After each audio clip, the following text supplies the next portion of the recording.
Hello dear student, आज की हमारी वीडियो का टॉपिक है अक्टूबर असाइनमेंट 3 कक्षा 12 गणित। यानी कि जो आपकी थर्ड असाइनमेंट है अक्टूबर मंथ की क्लास 12 मैथ्स की असाइनमेंट। तो इस वीडियो में हम आपको सभी असाइनमेंट के जो क्वेश्चंस के आंसर हैं वो बताने वाले हैं। तो इस असाइनमेंट में आपसे 5 क्वेश्चन पूछे गए हैं, तो पाँचों के आंसर मैं आपको बताऊँगी। तो आपको वीडियो का एंड तक देखना है, वीडियो को लाइक भी करना है। तो सभी सब्जेक्ट के असाइनमेंट के आंसर के लिए आप हमारे चैनल को सब्सक्राइब कर सकते हैं। सभी जो सब्जेक्ट के आंसर है हमने अपने चैनल पर अपलोड कर दिया, उनका लिंक आपको डिस्क्रिप्शन में मिल जाएगा, वहाँ जाके आप असाइनमेंट चेक कर सकते हैं। तो देखिए जो पहला क्वेश्चन है ये 4 नंबर के लिए है। किसी बिंदु पर फलन के सांत्य की परिभाषा लिखो तथा निर्धारित करो फलन। तो ये फलन दे रखा है कि ये एक सतत फलन है।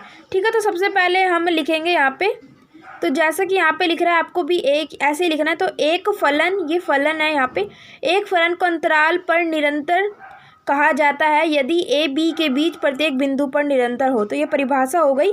उसके बाद हम इसको सॉल्व करेंगे। तो फलन यहाँ पे पहले 0 है, तो 0 से करके देखेंगे इसको। उसके बाद 0 को गुना कर देंगे -1 और 1 के बीच एक परिमित संख्या, तो इसका आंसर आ जाएगा यहाँ पे 0। तो फिर फलन में जो अंदर ब्रैकेट में रखेंगे 0 - 0, तो लिमिट, तो ऐसे ही इसको सॉल्व करना, लास्ट में भी 0 ही आएगा। और यहाँ पे ये अतएव दिया हुआ फलन सतत फलन है, क्योंकि यहाँ पे 0 आंसर आ गया, तो ये एक सतत फलन है। तो यही सिद्ध हुआ और यही क्वेश्चन में आपसे पूछा गया। तो 4 नंबर का क्वेश्चन है, आपको इतना बड़ा ही करना है। उसके बाद आ जाता है आपका प्रश्न नंबर 2। किसी बिंदु पर फलन के अवकलनीयता की परिभाषा लिखिए तथा सिद्ध भी करना है आपको, जो ये दे रखा है। तो देखिए सबसे पहले परिभाषा लिखनी है। तो परिभाषा लिखने के लिए सबसे पहले आपको हेडिंग डालनी है अवकलनीयता। ठीक है, तो ब्लैक पेन से आप हेडिंग डालेंगे, उसके बाद इसकी परिभाषा लिख देंगे कि कोई फलन किसी बिंदु पर अवकलनीयता होता है यदि उस बिंदु पर फलन का अवकलन विद्यमान हो। तो स्टूडेंट, अगर आपको मैथ की जो ये असाइनमेंट है इसका पीडीएफ चाहिए तो उसका लिंक आपको डिस्क्रिप्शन में मिल जाएगा, वहाँ से जाके इजीली पीडीएफ डाउनलोड कर सकते हैं। और सभी असाइनमेंट के आंसर के लिए आपको वीडियो का एंड तक देखना है, सभी आंसर्स हम बताएंगे।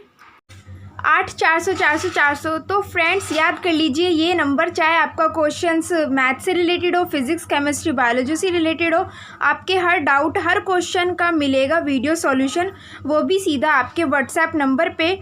बस अपने फ़ोन नंबर में आपको 8 400 400 400 नंबर जो ऐड करना है, उसके बाद अपने क्वेश्चन की फ़ोटो खींचनी है, उसे क्रॉप करना है और उसका आपको वीडियो सॉल्यूशन मिल जाएगा 5 सेकंड के अंदर। क्लास 6 से 12 ITG मेन एडवांस सभी बोर्ड्स के बच्चों के लिए है। तो अभी जाइए, देर किस बात की, अपना सवाल व्हाट्सअप करें और सभी डाउट्स को आउट कीजिए, लिंक आपको डिस्क्रिप्शन में मिल जाएगा। तो ये दूसरा क्वेश्चन था, इसमें परिभाषा लिख दी थी, उसके बाद उसमें जो दिया गया है कि जो फलन है x = x - 1, तो यहाँ पे दे रखा है, तो इसको हम सॉल्व करेंगे। x = 1 माइनस हाइट रखने पर जब x = 1 तब, तो यहाँ पे हम इसको सॉल्व करेंगे। तो यहाँ पे लिमिट निकली है h/-h, उसके आगे ये देखिए यहाँ पे, तो यहाँ पे आ जाएगा कि एक आपका आंसर आ जाएगा, यानी कि ये 1 है। ठीक है, तो यानी कि अतः दिया गया फलन x = 1 आ रहा है जो कि अवकलनीय नहीं है। तो यहाँ पे सिद्ध हो चुका है, क्योंकि इसका आंसर 1 आ रहा है तो ये अवकलनीय नहीं है, क्योंकि इसमें बताना था कि ये अवकलनीय है या नहीं, और परिभाषा हमने पहले ही इसकी दे दी थी। तो ये 4 नंबर का क्वेश्चन आपका हो गया।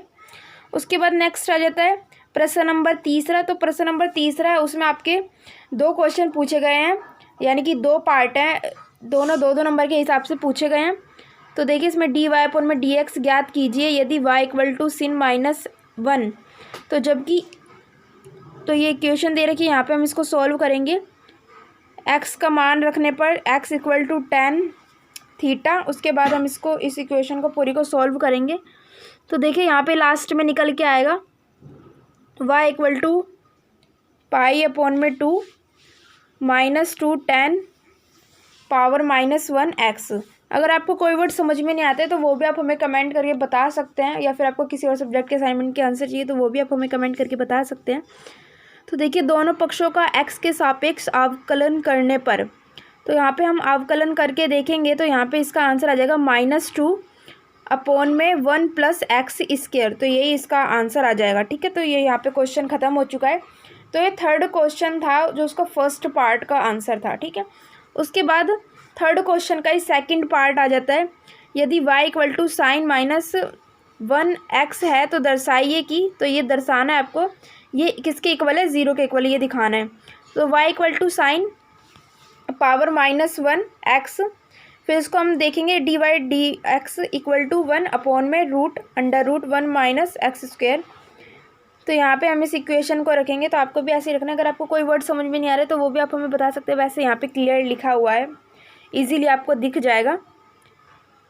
तो देखिए यहाँ पे इसका आंसर आ जाएगा 0 निकल के। तो 0 आंसर आ चुका है। यहाँ पे ये सिद्ध हो चुका है कि इक्वेशन 0 के इक्वल है। तो यहाँ से आपको लिख लेना है, ये सेम टू सेम ऐसे ही लिख लेना है। तो 2 मार्क्स के लिए था।